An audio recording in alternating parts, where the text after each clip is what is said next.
আরে বিন্দু মাসি দিয়ে কি খবর? আপনি তো আর এখন বিন্দু মাসির হাতের পান খেতে আসেন না, তাই বাড়ি বয়ে আপনাকে পান খাওয়াতে এলাম।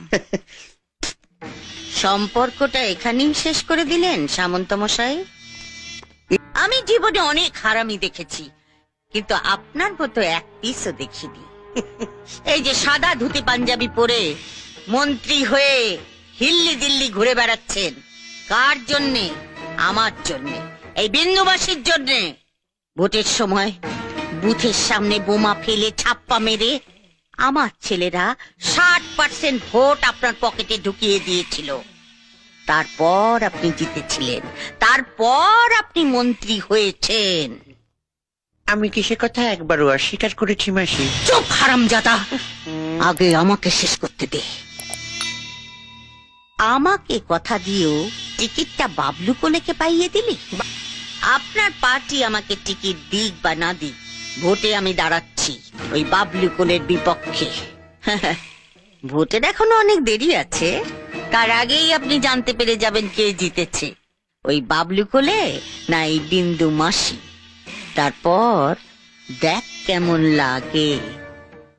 এই চলে আয় সবাই, আমার মনে হচ্ছে বাবলু বোধহয় খালাস হয়ে গেছে। বলো হরি হরি বল। তার মানে তো পরের নম্বরটা এসে গেল। নম্বরটা বদলে যাবে সামন্ত মশাই। এবার নম্বর ঠিক করব আমি।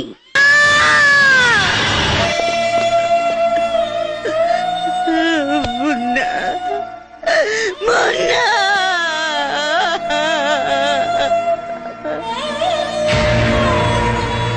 এই হারামজাদা, তুই এখানে কি করছিস?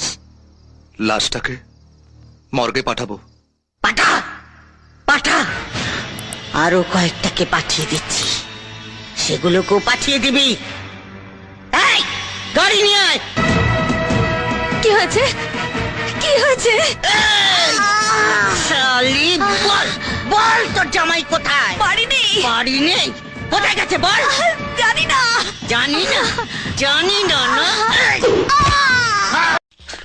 নমস্কার, তোমাদের জন্য দাঁড়িয়ে আছি। রেডিও মির্চি শোনাবো 98.3, খুব হট।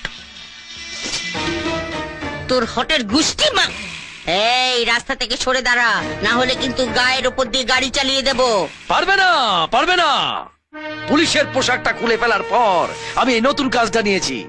মরার খবর পেলেই রাস্তায় ব্যান্ড নিয়ে দাঁড়িয়ে পড়ি।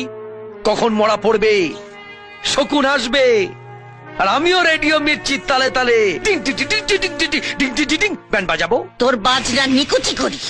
দাঁড়া, তোকে এক্ষুনি